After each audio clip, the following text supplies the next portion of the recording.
how is extended workforce technology, either catching up with or comparing with what you're seeing on the FTE side?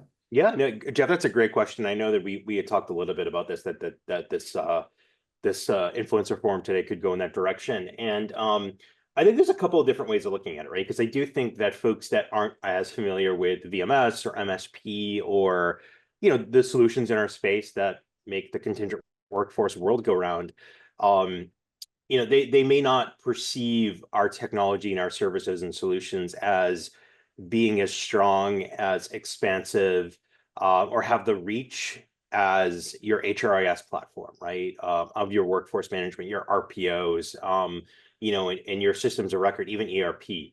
But I really think that over the years, right? I mean, we think about VMS, not to get too far ahead, because I know what we're going to talk about VMS evolution, right?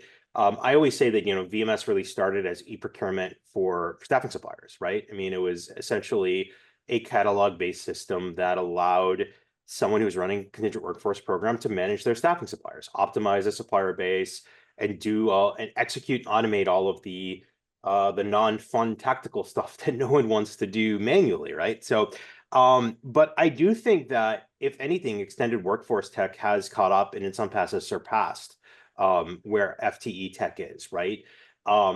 Especially considering, this statistic, right? Nearly half of the workforce today, according to our research, is considered contingent, non-employer extended. And that's a figure that when I started as an analyst years and years and years ago, was maybe 11-12% of the total workforce. And today you're looking at, it's something like 49.8%. Like we're literally just a couple percent, like minuscule percentage points away from it being half of the workforce. And the fact of the matter is, I think that VMSs in particular have gone through this, and I'll take the concept of evolution a step further and call it a revolution, right?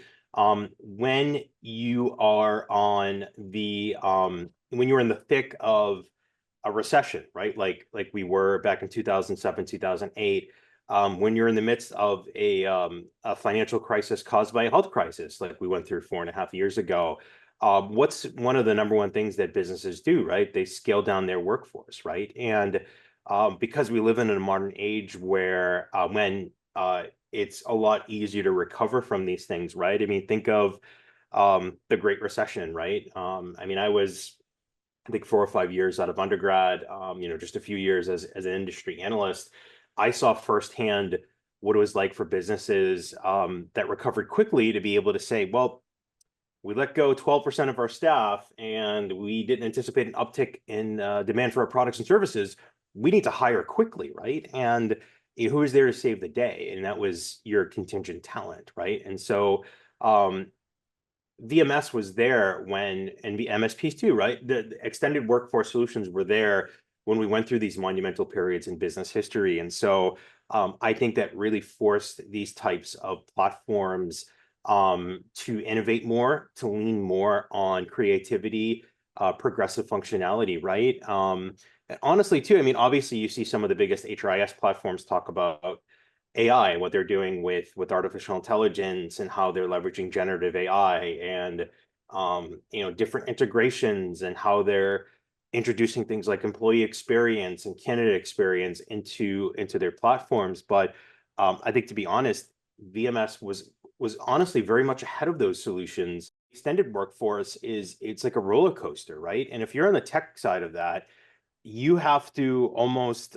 like Superman, you have to fly alongside that roller coaster as it goes up and down, and you have to respond accordingly. And so that sort of those challenges and those tests that VMS platforms went through for such a long time, I think allowed them to not only catch up, but in some instances surpass where FTE and traditional HR tech has gone.